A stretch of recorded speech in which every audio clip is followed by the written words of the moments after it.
Hello बच्चों, स्वागत है आप सभी का आपके अपने YouTube channel LCM science academy पर। मैं अमित तिवारी आप सभी बच्चों का वेलकम करता हूं आज के इस वीडियो में। आज हम डिस्कस करने जा रहे हैं 12th बोर्ड के मैथमेटिक्स के पोर्शन पर, क्योंकि परीक्षाएं नजदीक है आप सभी बच्चों की। अभी बच्चे कुछ तनाव भी ले रहे होंगे, तो मैं उन सभी बच्चों को एक ही चीज बोलूंगा, जितना ज्यादा हो सकता है आप स्ट्रेस फ्री रहिए।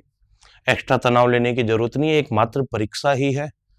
और इस परीक्षा के लिए हमारी क्या स्ट्रेटजी रहेगी, क्या प्लानिंग रहेगी और लास्ट के डेज में हमें किन चीजों पे ज्यादा फोकस करना चाहिए, आज की इस वीडियो में हम इन चीजों पे ध्यान देंगे।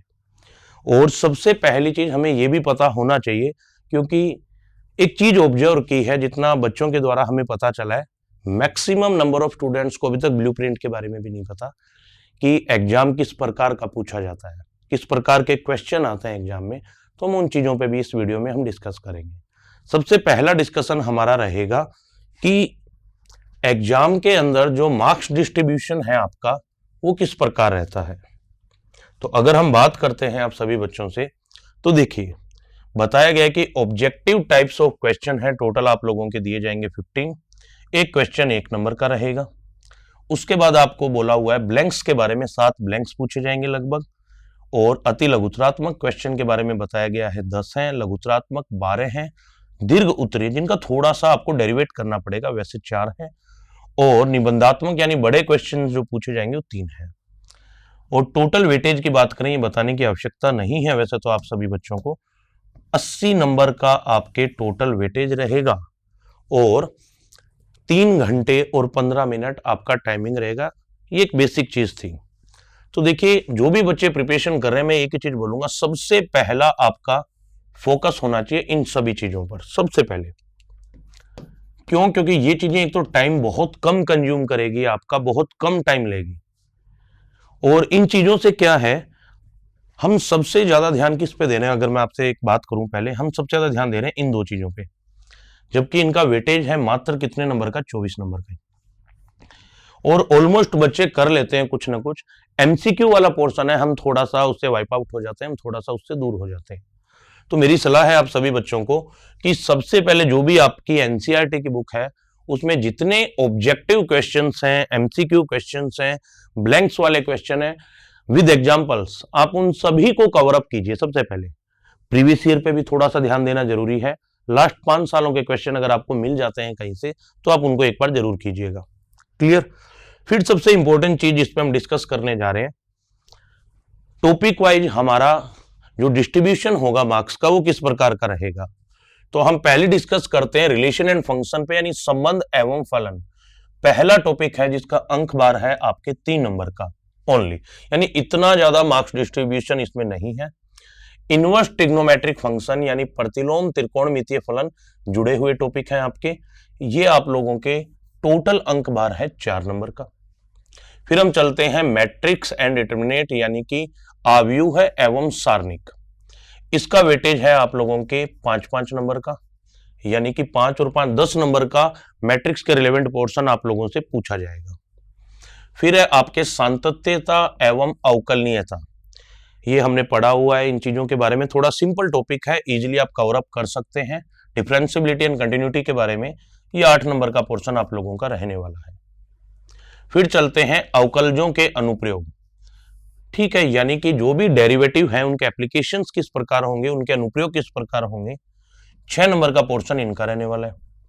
फिर है आपके इंटीग्रेशन यानी समाकलन, इसका वेटेज थोड़ा ज्यादा है, तो इस टॉपिक को आप लोगों को मैं सलाह दूंगा बहुत अच्छे से करना है। और यही आपके एक टॉपिक है कैलकुलेशन वाला जो पोर्शन है, या कैलकुलस वाला जो पोर्शन है, उस पर आपको थोड़ा विशेष ध्यान देना है। क्योंकि देखिए student, maximum number of student का अगर मार्क्स कट रहा है, तो हमने एक चीज नोटिस की है, वो यहीं कट रहा है। उसके अलावा आप लोगों के एप्लीकेशंस हैं समाकलन के यानी इंटीग्रेशन के, ये 4 नंबर का पूछा जाएगा टोटल। डिफरेंशियल इक्वेशन यानी अवकल समीकरण है आपके 6 नंबर की। सदिश बीजगणित यानी कि वेक्टर अलजेब्रा है आपके 7 नंबर की। जो 3D है, त्रिविमीय ज्यामिति है, उसका वेटेज भी थोड़ा अच्छा खासा है, यानी 9 नंबर का है। फिर उसके बाद लीनियर प्रोग्रामिंग है एंड प्रोबेबिलिटी है। प्रोबेबिलिटी के क्वेश्चन आपसे अच्छे पूछे जा रहे हैं, ये आपके वेटेज रहेगा टोटल 7 नंबर का। इस प्रकार ये वेटेज है आप लोगों के 80 नंबर का। अब देखिए जो ज्यादा नंबर के टॉपिक है, आप लोग प्रयास कीजिएगा उन पे रिवीजन मैक्सिमम करें।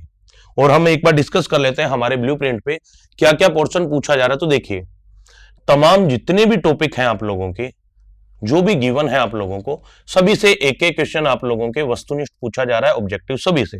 लास्ट बार आप लोगों के, या उससे भी लास्ट बार की हम बात करें तो लीनियर प्रोग्रामिंग से एक छोटा क्वेश्चन नहीं पूछा गया। फिर ब्लैंक्स वाले क्वेश्चन की अगर हम बात करते हैं तो ब्लैंक्स वाले क्वेश्चन 1 2 3 4 4 क्वेश्चन ब्लैंक्स के आप लोगों से पूछे गए हैं। फिर आ जाता है आपके लघुतरात्मक, ये है आप लोगों के ज्ञान से रिलेटेड, यानी आप लोगों को नॉलेज से रिलेटेड फैक्ट कितने याद है उनके रिलेवेंट है आप लोगों के। अगर हम पूरे टॉपिक की बात करते हैं तो देखिए, डायरेक्ट एक वस्तुनिष्ठ पूछा गया है ज्ञान के आधार पर, और एक आपके उस ज्ञान का उपयोग कैसे, यानी डेरिवेट कैसे किया है आपने, एक क्वेश्चन पूछा गया है आप लोगों को 2 नंबर का। तो टोटल 2 क्वेश्चन बने हैं रिलेशन एंड फंक्शन के 3 नंबर के। फिर आगे चलते हैं, इनवर्स ट्रिग्नोमेट्रिक फंक्शन का शॉर्ट 1 बना है, ब्लैंक्स का 1 बना है, और उसके बाद में आप लोगों के बना है छोटा यहां से। तो टोटल आप लोगों के ये पोर्शन पूछा गया है 4 नंबर का। क्लियर? कोष्टक के बाहर की संख्या अंकों की है और अंदर की संख्या प्रश्नों की है। ठीक है, यानी 4 क्वेश्चन 4 नंबर के पूछे गए हैं। फिर हम थोड़ा आगे चलते हैं, मैट्रिक्स वाला पोर्शन है आप लोगों के। तो देखिए, मैट्रिक्स वाले क्वेश्चन के अंदर मेन फोकस यहां करना है, बाकी क्वेश्चन बहुत छोटा आएगा। आप एनसीईआरटी वाले क्वेश्चन अच्छे से कर लेंगे, वहीं पूछे जाने हैं तो वो हो जाएगा। एक एक क्वेश्चन पूछे गए मैट्रिक्स के और आपके सारणी के डिटरमिनेंट के, दोनों का एक एक क्वेश्चन पूछा गया 2-2 नंबर का, तो थोड़ा फोकस उस पर भी करना है। सातत्यता एवं अवकलनीयता, कंटिन्यूटी और डिफरेंशियबिलिटी की बात करें तो एक छोटा पूछा गया है, और ब्लैंक्स का क्वेश्चन पूछा गया है। लघुतरात्मक यानी ज्ञान के आधार पर आने वाले क्वेश्चन पूछे गए, नॉर्मल पोर्शन है। और उसके अलावा 2 लघुतरात्मक क्वेश्चन पूछे गए हैं 2 नंबर के। क्लियर है? फिर हम आते हैं अवकलजों के अनुप्रयोग के ऊपर। यहां से एक एक क्वेश्चन पूछे गए हैं छोटे, और उसके बाद अति लघुतरात्मक आपके पूछे गए हैं। और सबसे पहला निबंधात्मक क्वेश्चन अगर हम बात करते हैं, वो पूछा किससे गया है, 4 नंबर का यहां पे। तो अगर हम थोड़ा फोकस कर लें, वो पूछा गया समाकलन से। क्लियर? बाकी से आपके छोटे छोटे पूछे गए, उनको हम रीड आउट कर लेंगे। समाकलनों के अनुप्रयोग की अगर हम बात करते हैं, देखिए सबसे पहले अगर आपको पता करना है कि निबंधात्मक कहां से पूछे गए, तो देखिए इधर से नहीं पूछा गया, इधर से निबंधात्मक एक क्वेश्चन पूछा गया है। फिर आगे चलते हैं आप लोगों के, तो एक निबंधात्मक क्वेश्चन पूछा गया है आपके 3D से। 3D का क्वेश्चन बिल्कुल इजी बन रहे हैं, कोई टिपिकल क्वेश्चन नहीं बन रहे। अगर आप PYQ भी कर लेते हैं तो उसमें से एक क्वेश्चन आप लोगों के आ जाएगा। फिर हम थोड़ा सा आगे चलते हैं, तो एक क्वेश्चन पूछा गया है आपके लीनियर प्रोग्रामिंग से रिलेवेंट। तो कुल मिला के जो वेटेज है बेटा आप लोगों का, ये आप लोगों के ब्लूप्रिंट है, इसको देख लेना, जिससे आइडिया हो सकेगा कि क्वेश्चन किस प्रकार के आप लोगों से पूछे जा रहे हैं। क्लियर? अब मैं एक बार थोड़ा सा डायरेक्ट आता हूं हमारे एग्जाम पर। तो देखिए, 2-3 चीजें आप लोगों को बताऊंगा, जिन चीजों पे आप लोगों को विशेष गौर करना है सभी बच्चों को। सबसे पहली चीज, अगर हम मैथ के रिगार्डिंग बात करते हैं, देखिए एक छोटी सी बात बताता हूं उससे पहले आपको, कि सबसे इंपॉर्टेंट चीज सिलेबस तो चलो कवर करना है ही हमें, लेकिन बेटा अगर आप चाहते हैं मैथ में 80 आउट ऑफ 80 प्राप्त करना, तो आप लोगों को सबसे ज्यादा जो फोकस करना है वो करना है रिवीजन पे। प्रयास कीजिए, लास्ट का टाइम है, कम से कम मिनिमम 2 से 3 बार आप रिवीजन कर लीजिए। सभी क्वेश्चंस आप अगर बिना देखे करेंगे, प्रैक्टिस करेंगे, तो डेफिनेटली एग्जाम में गलत होने के चांसेस थोड़े से आप लोगों के कम रहेंगे। तो आप लोगों को सबसे ज्यादा फोकस करना है रिवीजन पे। क्लियर? और एक चीज देखने को मिलती है कि सर तैयारी तो अच्छी करते हैं, लेकिन जिस दिन एग्जाम होता है सर, एग्जामिनेशन हॉल में जाते ही कुछ क्वेश्चन माइंड से स्लिप हो जाते हैं, माइंड से निकल जाते हैं। ये बड़ी दिक्कत होती है सभी बच्चों के सामने। तो ये ऐसा इसलिए हो रहा है, आजकल का जो बच्चा है, स्टूडेंट है जो, वो एक्स्ट्रा तनाव ले रहा है, और उसके तनाव इस चीज का है, अगर नंबर कम आ गए पेरेंट्स क्या कहेंगे, टीचर्स क्या कहेंगे, और फ्रेंड्स के अंदर मेरी क्या वैल्यू रह जाएगी। तो एक बार इन सभी चीजों को आप साइड रखिए, इन चीजों पे आप लोगों को फोकस करने की फिलहाल कोई जरूरत नहीं है। आप जितना ध्यान दे सकते हो अपने रिवीजन पे दें। सबसे पहले फर्स्ट ऑफ ऑल आप लोगों को क्या करना है, सभी बच्चों को जितने भी टॉपिक हैं आपके, आप जैसे ही अगर मान लो एक बार अगर आप कोर्स कंप्लीट कर चुके हैं आपका, उसके बाद टॉपिक वाइज एक दिन आपने टारगेट ले लिया कि मुझे जितने भी टॉपिक हैं अच्छे से खत्म होने के बाद एक दिन आप MCQ प्लस के अंदर ब्लैंक्स वाले क्वेश्चन। पूरा एक दिन लगेगा आपको, मैक्सिमम टू मैक्सिमम।